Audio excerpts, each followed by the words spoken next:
Welcome to another Telltale Books video. I'm Greg, I'm Emily. and she's going to be talking about a book she read, which I started it, but I didn't go too far. It's called No Gods, No Monsters. Yep. And who's that by? This is by Cadwell Turnbull. And I actually listened to it on audiobook, and it was narrated by Dion Graham, who did a fantastic job, especially with the accents. Okay. Really, really enjoyed it. We are Telltale Books, bringing you the best in literature, literary topics, and graphic design and bookmaking. If you want to support us, you can find us on Etsy and Pango, where you can find gently used, rare, and even top quality used books. And if you like this video, be sure to hit the like button, the subscribe button, and maybe even that bell to be notified when new videos go live.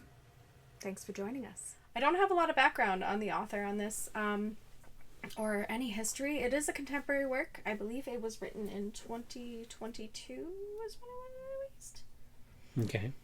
It is part of the Convergence saga, and it is book number 1.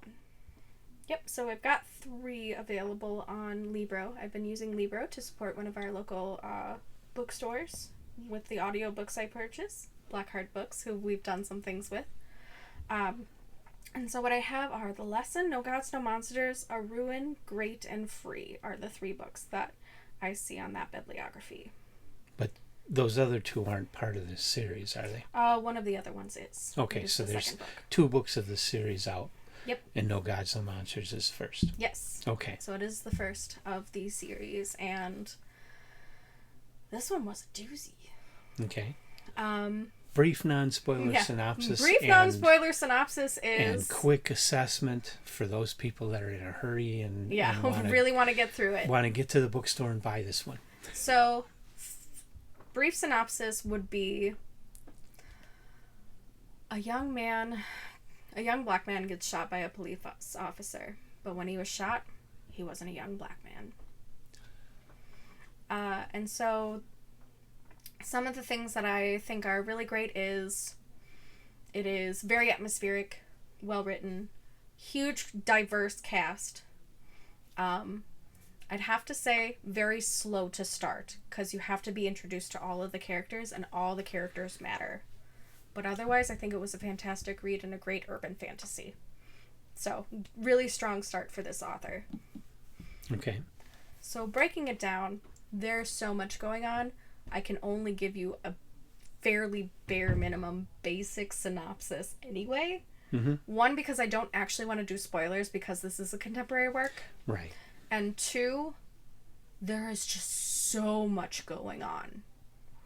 And you get introduced to it all and all the characters. So the basic synopsis is, as I said, there's footage that is released about, or rather, a young man gets shot by a police officer, and everybody assumes this is a black and police brutality situation where the police are abusive and shoot a black man, and it's the tired story that everybody's burnt out on and frustrated with, and the world is, all of social justice is just angry that this crap keeps happening. Except the sister of the young man gets, through supernatural means, the released body cam footage from the police officer. And that's how she finds out her brother was a werewolf. And so this whole inner conflict of what the hell is going on here, because she had a strained relationship with her brother. He was a drug addict. He was queer. He found every reason to isolate himself further and further from the family by being so different and so weird and so hard to live with, that she had no understanding of what was going on. She just thought, again, my brother was on crack or some shit and went running through a neighborhood, started threatening people, and got shot by a cop. So now she has to report it to the SPCA. Or something, who knows. But she decides, once she sees the footage, and it was given to her by a voice, she never saw the person, just a voice approached her when she was about to go to bed and said, I can get that footage for you. And she took it as a sign and said, I need the closure. Give it to me. And so she receives a USB with the footage on it. And she decides, under a different account, to post it to social media. Once she does, she starts a chain reaction of events where there is a protest of other shifters, werewolves, who decide to go onto the interstate and shift in front of public eye and news programs in their protest. And that's called the fracture. That is the day the world is never the same and everybody knows monsters exist. Except, a few days later, all the footage that exists is edited to cut before the shift happens. So it creates this Mandela effect where there are people who believe what they saw the first time and people who don't know what the hell they saw and what the hell to believe. And so it's created this dynamic in culture where, you know, you have believers and non-believers in what's actually happened and what went public. And then everybody just kind of goes on and continues their lives like nothing happened, because who the hell knows how to approach this whole situation? Especially when there's such a divide on what actually happened and what doesn't happen. So then you're introduced to a huge cast of very diverse characters. Gay, open relationship, polyamorous, trans people, all of these characters, which I love about this book, they are not diversity just for the sake of diversity. It is a huge point to have this diverse group together. Most of the story takes place around a series of cooperatives and communes, all intentional living communities, and all these characters end up being interconnected in some way from those communities. But the big, huge point is made is when someone approaches one of the co-ops and says, so when are we going to start doing solidarity for monsters? So now you have this diverse group who is huge on social justice and diversity and solidarity being approached with the question of, so why haven't we extended it to them yet? Which is a huge power dynamic like shift. It's because you're already asking, okay, what does solidarity look like for a group we don't even know? How many, what kind of monsters are there? And they're using monsters as basically a term of anyone who can use some sort of magic. So we're talking like wizards, mages, anyone who has access to something outside the norm of possibility, including a person who figured out how to switch using quantum physics. So there's a lot going on with all these characters. But then, of course, you start their approach, basically, and this person says, I actually am a monster. And so I need to know, are we going to be a group that's focusing on solidarity for all diversity and not just what we deem safe enough? So how do we create spaces safe for everyone? Nobody can give an answer because there's too many unknowns. Mm-hmm. And they're too scared. And so they're going through all these emotions, being like, okay, well, now you just basically came out of the closet to us anew, because this is already a trans person. So now we're getting a second out of the closeting. We're being hit with all this information about there being so many different kinds of monsters. We don't even know what solidarity can begin to look like. Then they're attacked. And they don't know why. But it's because this character has kidnapped a young boy who's a dragon. And as far as anyone knows, he's the only dragon. And he was held by a secret society that is trying to use magic to gain immortality. And so the continued story is basically the conflict between the sanction of people who want to become immortal, the monsters who have integrated into society and know they need to maintain their secretiveness. Like, they have to stay in hiding, but a lot of them are old families. And then there's this other sanction of people who are in influential positions of power trying to change politics in order to be able to give rights to monsters, especially in light of the fracture. But then there's this last group the ones who posed the protest, nobody knew they existed because rogues turned them, and they didn't know about any of the other sanctions that already previously existed. So they had no idea outside of them if there were even any other monsters at all. They just knew that they were turned by someone, and perhaps the same being, but they have no idea for context of the rest of the magic that has caused this to occur. So it's just this interesting dynamic, social dynamic, and interesting questions of what does introducing a new group to solidarity look like? And what does true diversity look like? And of course, adding to the whole thing is all the complexities of living in intentional communities and co-ops and what that looks like. So there's a lot of different storylines and dynamics going on. All the characters you're introduced to are absolutely important, and there are so many.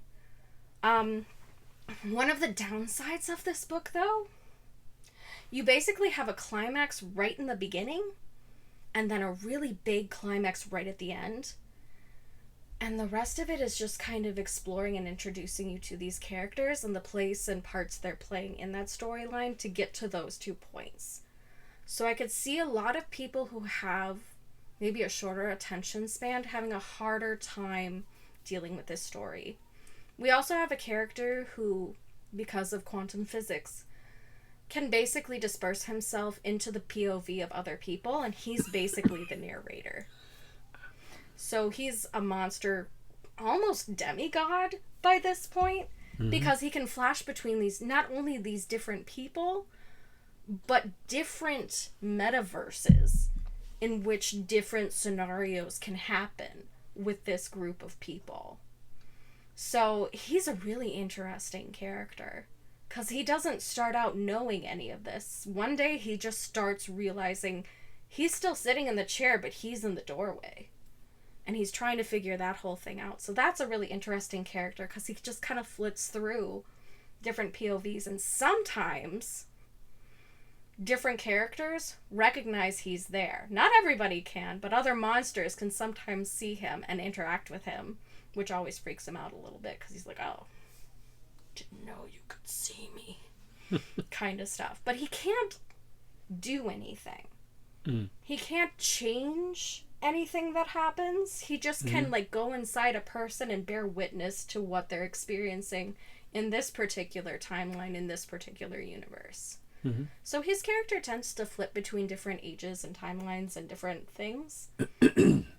Also very important to the story, because you need to know those histories that he's flitting to in order to understand how things were set up socially by this point.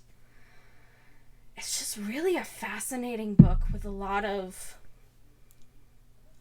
interesting and original stuff, but also some really fun folkloric stuff that's very traditional, and some things that are a little bit of a different adjustment. Because of the downside of there being so many characters that you have to be introduced to, you kind of, if you don't have an attention span for it, it's really not a book for you. And because it's the first book, I'm expecting later that more of it pans out, and it probably has a lot more action to it. So this first book is really just establishing the situation and the characters, and it is an extremely character-driven book. And even as an ADHD person who tends to have a shorter attention span and tends to have a hard time sometimes keeping track of characters, this book lays it out in such a way that it was not an issue at all for me. But I can see some people maybe having trouble keeping track of everything. Oh, yeah. I'm willing to put this as a top tale. I was pretty blown away by how this was introduced, and I'm really excited for the second book. Okay. And I really do want to read the second book, because, yeah, I want to see what happens next. It kind of leaves you in a bit of a cliffhanger situation, where you're asking for more, but it's concluded enough for what's happened already, but you do want more, because there's just so much going on overall, and you're like, wait a minute, there's a few things here that have not been concluded, and they've been explained, but I know they have to be important because everything else has been super important. Even characters you met in chapter like 3, you don't see them again until maybe chapter 64. And these are really short chapters. Like, Yeah. the tracks for these are like 15 minutes or less. Mm-hmm. Because they're really, really... It's like reading a Dan Brown book. It's just like 3 pages, and it's 1 chapter. So it's easy to take it in bites. Do that these days. They make super short chapters. I think the publishers and editors are doing that on purpose. And in this case, too, you are being introduced to so many characters, switching between what's happening with who. It's just easier to maintain that way. So I think that's part of the reason why it was so easy for me to keep track of stuff.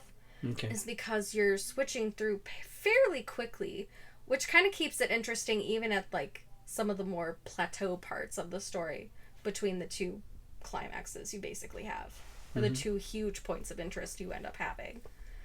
So, do you think somebody could read this book and stop, or does it seem like you have to go on to the next book? I feel like you have to go on to the next book. So this didn't feel like a complete story. It's not... It's a complete story, but because of the events that have happened, more has to take place. Yeah, but I mean... So, it's kind of like A Court in Thorns and Roses. Okay. How we read it and its good conclusion, like it kind of comes to its own end, and you could treat it like a standalone and live with some of the ambiguity, but more has to happen. Yeah. And then you have the rest of the series. Yeah. So, but it's also... I think that's it's not a romantasy. No. At all. That's the right way to do a series. Yeah. I mean, the way Tolkien did it, it really is just one book that the publisher cut up into 3 pieces. Yeah. And each one kind of ends in a way that you couldn't stop there. You've only got a third of the story. Mm-hmm. A good series, each of the books can stand on their own, but have things in to let you know that if you like this, there is more. You can go farther. Yeah. And that's just the right way to do a series. Yeah, and that's kind of how I felt it ended. It's like it kind of concludes things to a point where you really don't have to, but you do want to. Mm-hmm. Especially with everything that has been happening. And you've got all these societies who have their own agendas that's coming down the line. All of it's been introduced. There has to be some kind of closure or payoff at the end. Mm-hmm. And the end of the book basically... No, I shouldn't say that. It's going to spoil things.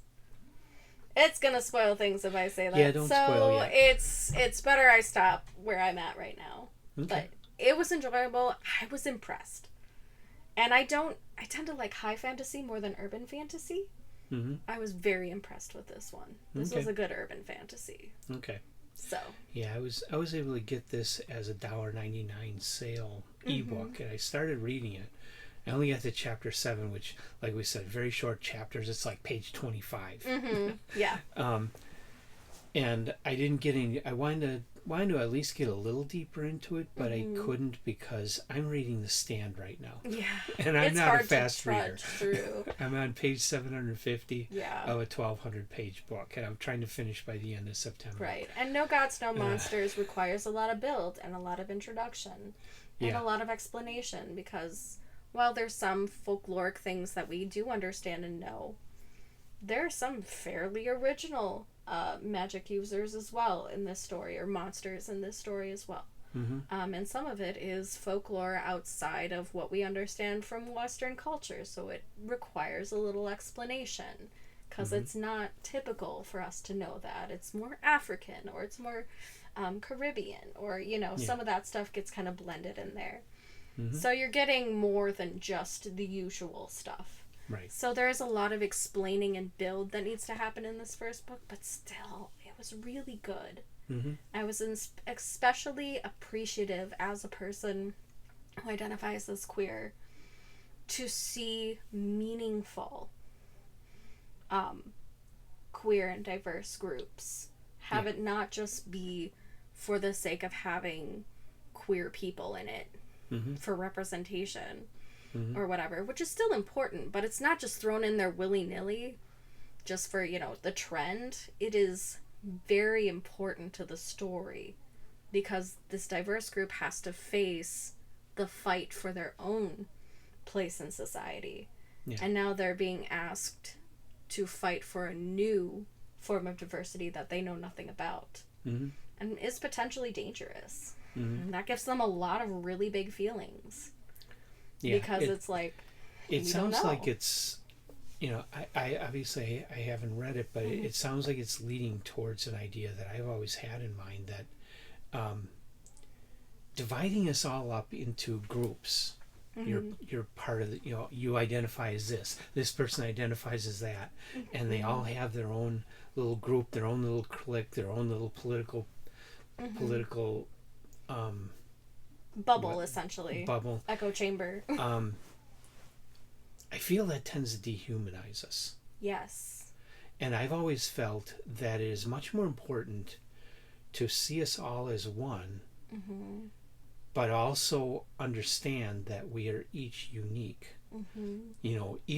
Even two people who may agree on some political point mm-hmm. are going to be different people. Absolutely. They're going to have differences. They're going to have things, one person will like one thing, the other person won't. So even though they may agree on one subject, there are going to be differences from them. So you can't, I feel we all make a mistake of trying to create these groups mm-hmm. of these are the good people, these are the bad people, or these are the people that are on our side, these are the people that are mm-hmm. not on the our us side. And them mentality. Yeah. The kill it because it's different mentality. Or even just the mentality of, I want to identify as this. Yes. Because I feel some kind of solidarity with that group. I've always felt that was empty. Mm-hmm.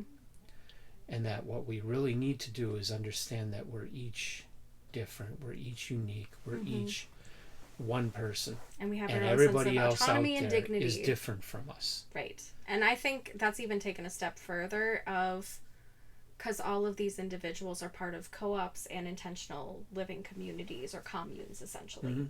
Mm-hmm. So there's that added layer too, where it's taking that even a step further. They're stepping outside of the capitalistic mentality and what is considered societally much more appropriate, and they're doing more things by trying to live intentionally and work with the earth and live amongst in smaller, basically villages, which is what humans tend to be at their most effective, is taking care of their smaller villages helps take care of the whole. Mm-hmm. And so they're taking it that step further, mm-hmm. where they're not just sitting there and saying, oh yeah, well, we're this diverse group who wants to have the solidarity and we want to be intentional about how we interact with the community, but they're actually building that community and welcoming others into it intentionally and trying to be open and trying to be continuing that diversity even if it doesn't look like them. And then being posed that question with all those big feelings about, so what do we do when there's something new and unknown mm-hmm. and far more diverse than we even thought possible? We're not just talking about skin color, we're talking about superhuman capabilities. Yeah. We're talking about people who can shapeshift and potentially are dangerous. They don't know enough. Mm-hmm. And what does that look like? How do we fight for that? How do we be intentional about that? What do we do? And do we even have the capacity to do it? But even more interestingly, where you said that there would be only one dragon and there's only one guy that's this quantum guy. Mm-hmm. There's only one of them. There's not a group of them mm-hmm. that becomes an us and them situation. There's just one. Mm-hmm. They're unique. Yes. And they're just as much, yeah, that's just as intentional. That's how I've always kind of felt is the best way for all of us to approach things. Is we're all mm-hmm. human beings, but we're each unique. Yeah, and you have to have that case by case. Yeah. And just welcome them in. And so we need to... And how do we use you in this grow society? Beyond identifying with groups mm-hmm. and dividing us into these groups that then set themselves against each other. Mm-hmm.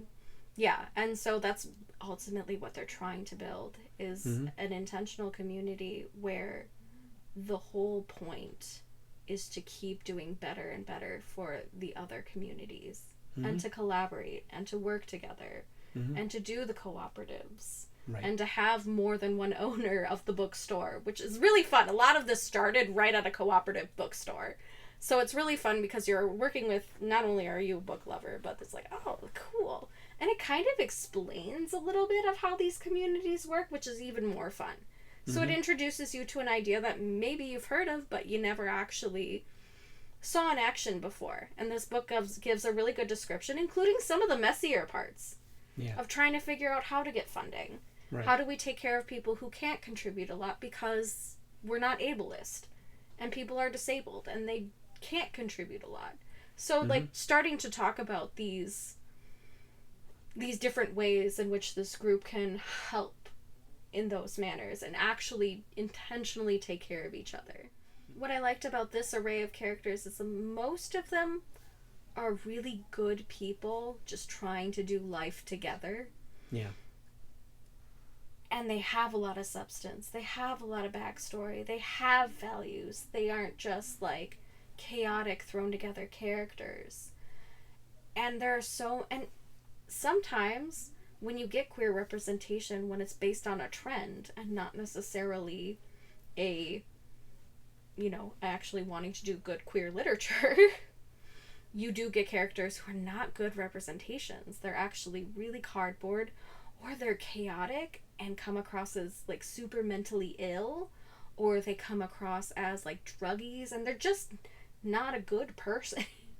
Like they're complex. Not that those things don't exist in the world, but they're just either not relatable, they're meant to be kind of an antithesis of your hero, or they're just there for show. And none of that is meaningful to the queer community. Right. And so seeing something so intentionally done that's actually meaningful was really important to me. And being able to experience that in this work with so many other things and cool concepts and fun magic and interesting characters and different cultures even, because we got some like Jamaican Caribbean stuff going on.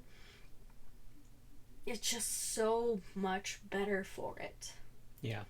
And I can't emphasize that enough, especially as a queer identifying person. So yeah, top tail for me. Okay. Straight up. I'm really happy with it. And of course, on the audiobook, the narrator does a fantastic job of keeping it atmospheric, does a fantastic job with the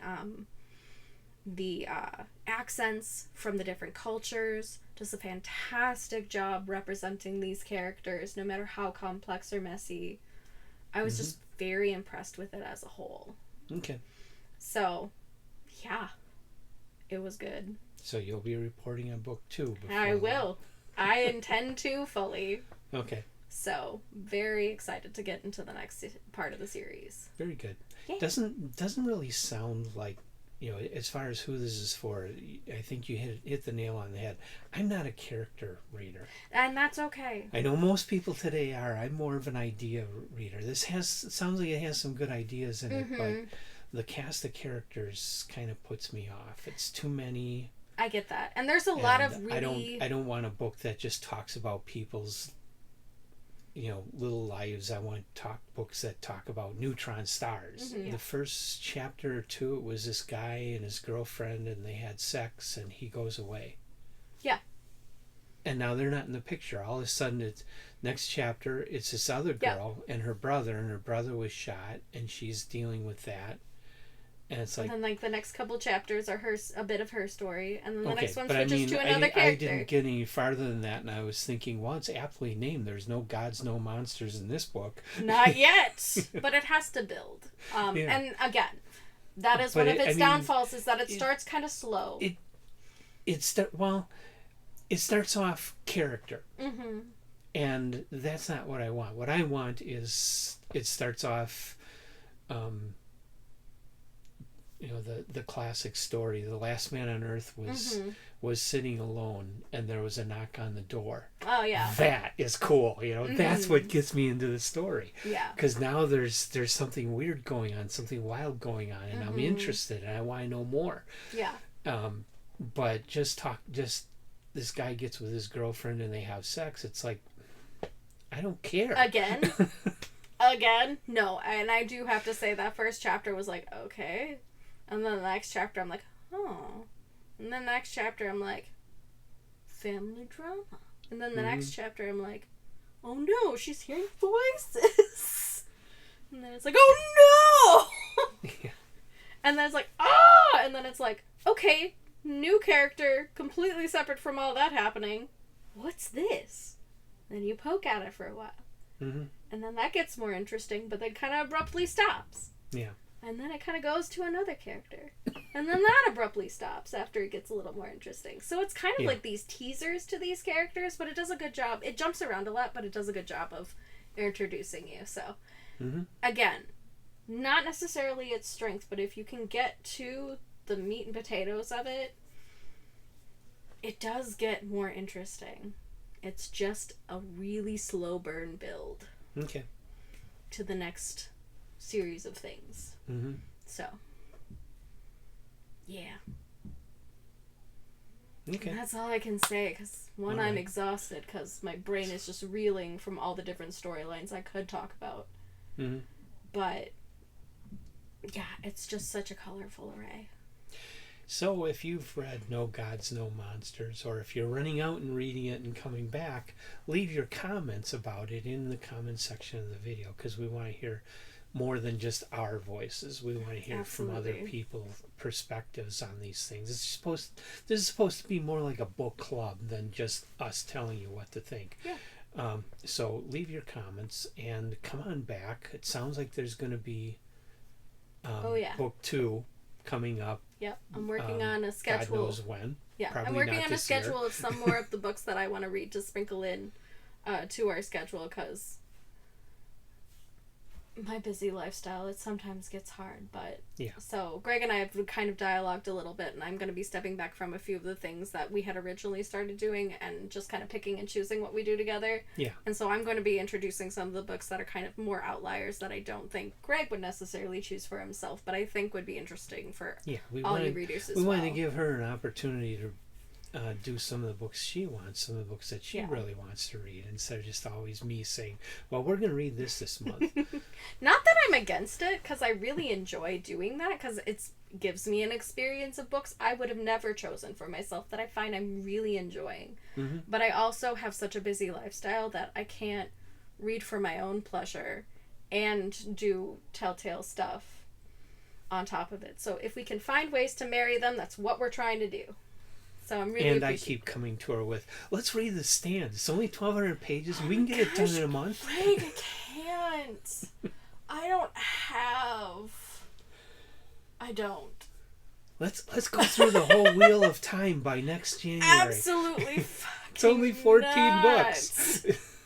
No, it's like trying to watch all the Land Before Time movies. Mm-hmm. If you're a 90s kid, you know exactly what I'm talking about. There's like 37 of them or some shit. Anyway. So yeah, we're trying to find ways of being able to meet both of what we need while also catering basically. I'm so freaking busy. I'm so far behind, I think I'm first. Like, it's just so bad sometimes, so.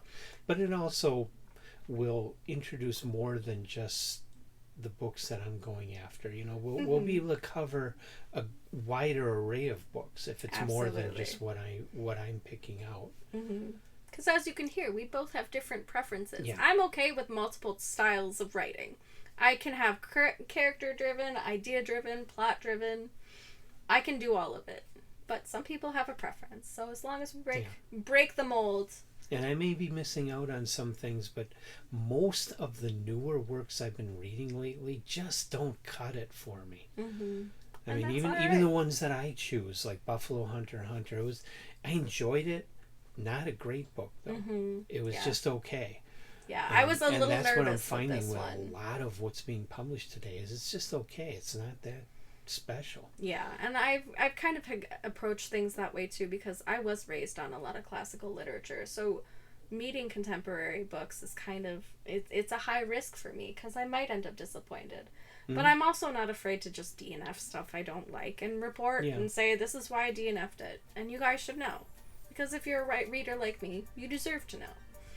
And even some classics get DNF, like Decameron.